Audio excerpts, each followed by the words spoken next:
Assalamualaikum warahmatullahi wabarakatuh. Pada kesempatan kali ini, saya Atika Husnul Khotimah dengan NIM D41231241 akan mempresentasikan dan menjelaskan terkait topik Sistem dan Kebijakan Penanggulangan Bencana Nasional di Indonesia. Yang pertama, di sini ada pengertian dari bencana. Berdasarkan UU No 24 tahun 2007, bencana adalah peristiwa atau rangkaian peristiwa yang mengancam dan mengganggu kehidupan dan penghidupan masyarakat yang disebabkan oleh faktor alam maupun faktor non-alam, sehingga mengakibatkan timbulnya korban jiwa manusia, kerusakan lingkungan, kerugian harta benda, dan dampak psikologis. Bencana ini terdiri dari 3 jenis. Yang pertama yaitu bencana alam. Bencana alam merupakan bencana yang disebabkan oleh peristiwa atau rangkaian peristiwa yang berasal dari proses alam, seperti gempa bumi, tsunami, gunung meletus, banjir, dan lain sebagainya. Kemudian yang kedua yaitu jenis bencana non-alam. Bencana ini disebabkan oleh peristiwa atau rangkaian peristiwa yang berasal dari faktor non-alam, seperti kegagalan teknologi, kegagalan modernisasi, epidemi, dan wabah penyakit. Kemudian yang terakhir yaitu bencana sosial. Bencana sosial ini merupakan bencana yang diakibatkan oleh peristiwa atau serangkaian peristiwa yang diakibatkan oleh manusia yang meliputi konflik sosial antar kelompok atau antar komunitas masyarakat, dan juga teror.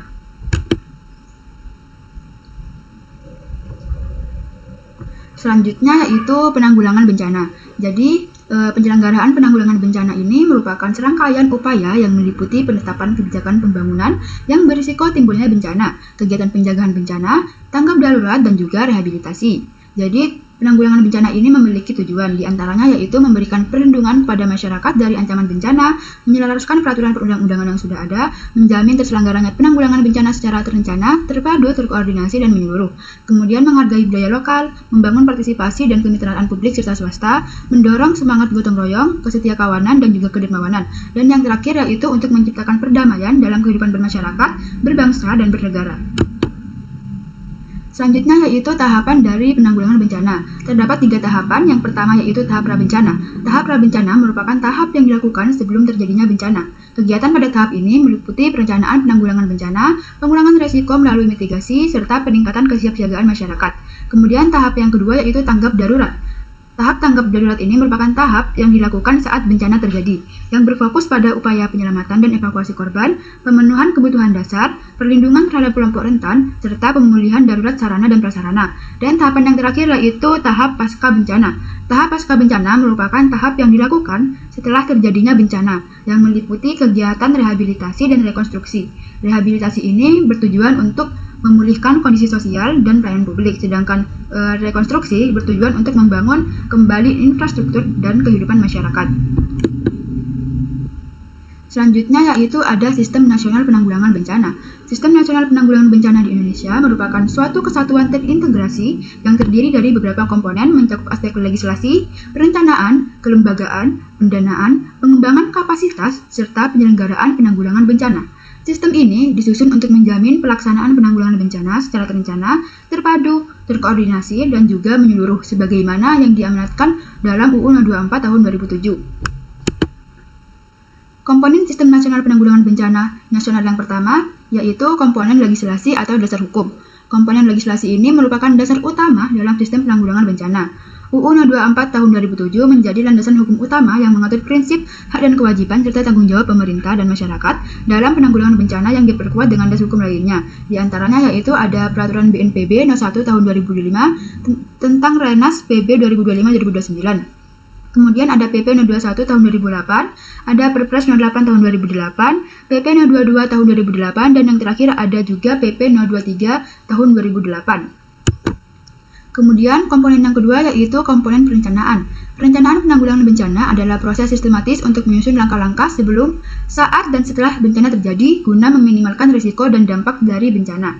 Rencana penanggulangan bencana ini terdiri dari 2 jenis. Yang pertama yaitu tingkat nasional atau biasanya disebut dengan Rencana Nasional Penanggulangan Bencana yang disingkat dengan Renas PB, disusun oleh Badan Nasional Penanggulangan Bencana yang berfungsi menjadi pedoman utama seluruh Indonesia dan juga menentukan arah kebijakan, strategi, dan prioritas nasional. Kemudian yang kedua ada Rencana Penanggulangan Bencana tingkat provinsi, kabupaten, dan juga kota yang biasa disebut dengan Rencana Penanggulangan Bencana Daerah yang disingkat RPB, disusun oleh BPBD, Badan Penanggulangan Bencana Daerah, dan berfungsi untuk menyesuaikan kondisi risiko lokal dan juga menjabarkan kebijakan nasional ke daerah.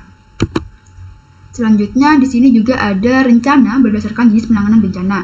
Yang pertama ada jenis rencana mitigasi. Rencana mitigasi ini merupakan upaya yang dilakukan sebelum bencana terjadi untuk mengurangi risiko dan dampak seperti pemetaan wilayah rawan dan pembangunan sistem peringatan dini. Yang kedua yaitu ada jenis rencana kontingensi, yaitu rencana kesiapsiagaan berbasis skenario bencana tertentu yang memuat langkah, peran, dan sumber daya kondisi darurat yang diprediksi terjadi. Yang ketiga ada jenis rencana operasi. Rencana operasi ini merupakan rencana pelaksanaan tindakan saat tanggap darurat berlangsung yang mencakup evakuasi, distribusi bantuan, dan juga koordinasi antar instansi. Yang terakhir ada jenis rencana pemulihan. Rencana pemulihan ini merupakan rencana pasca bencana untuk mengembalikan kondisi masyarakat melalui rehabilitasi dan juga rekonstruksi secara bertahap. Selanjutnya di sini ada komponen ketiga yaitu komponen kelembagaan. Kelembagaan dalam penanggulangan bencana di Indonesia merupakan bagian penting dari sistem nasional yang melibatkan berbagai aktor baik dari pemerintah maupun non-pemerintah.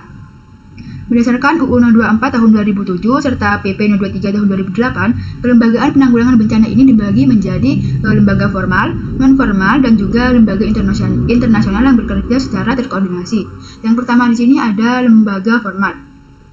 Jadi lembaga formal ini terdiri dari BNPB yang merupakan lembaga pemerintah non-kementerian di tingkat pusat yang dibentuk berdasarkan Perpres 08 tahun 2008 yang berperan sebagai koordinator, komando, dan pelaksana penanggulangan bencana secara nasional serta bertanggung jawab kepada Presiden.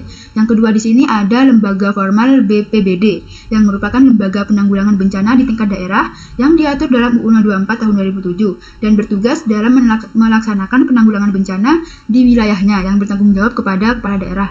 Kemudian di sini juga ada lembaga non-formal. Jadi lembaga non-formal dalam penanggulangan bencana ini merupakan organisasi di luar struktur pemerintah yang berperan dalam mendukung upaya penanggulangan bencana melalui edukasi, bantuan kemanusiaan, dan juga penguatan kapasitas masyarakat. Lembaga non-formal ini terbagi dari dua, yaitu National Platform yang terdiri dari forum masyarakat sipil, forum perguruan tinggi, forum media. Kemudian ada lembaga non-formal Local Platform yang terdiri dari forum PRB yang ada di setiap wilayah. Dan yang terakhir ada lembaga non-formal platform tematik yang terdiri dari forum Merapi dan juga forum Slamet. Yang terakhir di sini ada lembaga internasional. Jadi lembaga internasional ini dalam penanggulangan bencana merupakan organisasi dari luar negeri yang memberikan dukungan dalam bentuk bantuan kemanusiaan, pendanaan, tenaga ahli maupun bantuan teknis pada saat terjadi bencana. Keterlibatan lembaga internasional di Indonesia ini diatur dalam PP 023 tahun 2008 yang menegaskan bahwa seluruh bantuan harus dikoordinasikan melalui pemerintah, khususnya BNPB, agar pelaksanaannya terarah, terkoordinasi, dan juga sesuai dengan kebutuhan yang ada di lapangan. Kemudian komponen yang keempat yaitu pendanaan. Pendanaan penanggulangan bencana merupakan komponen penting dalam mendukung seluruh tahapan penanggulangan bencana, mulai dari pra-bencana hingga pasca bencana. Berdasarkan PP 022 tahun 2008, sumber pendanaan ini berasal dari dana DIPA yang terdiri dari APBN dan juga APBD yang berfungsi untuk mendukung kegiatan rutin dan operasional lembaga atau departemen terutama untuk kegiatan pengurangan risiko bencana. Kemudian yang kedua ada dana kontingensi yang berfungsi untuk penanganan kesiapsiagaan. Yang ketiga ada dana siap pakai atau on call yang berfungsi untuk bantuan kemanusiaan pada saat terjadi bencana atau pada saat dinyatakan kondisi darurat. Yang keempat ada dana bantuan sosial berpola hibah. Kemudian ada dana yang dialokasikan untuk bantuan pasca bencana di daerah. Yang terakhir ada dana yang bersumber dari masyarakat. Komponen yang kelima yaitu pengembangan kapasitas. Jadi pengembangan kapasitas dalam penanggulangan bencana ini merupakan upaya untuk meningkatkan kemampuan sumber daya manusia, kelembagaan, serta sistem dalam menghadapi bencana secara efektif.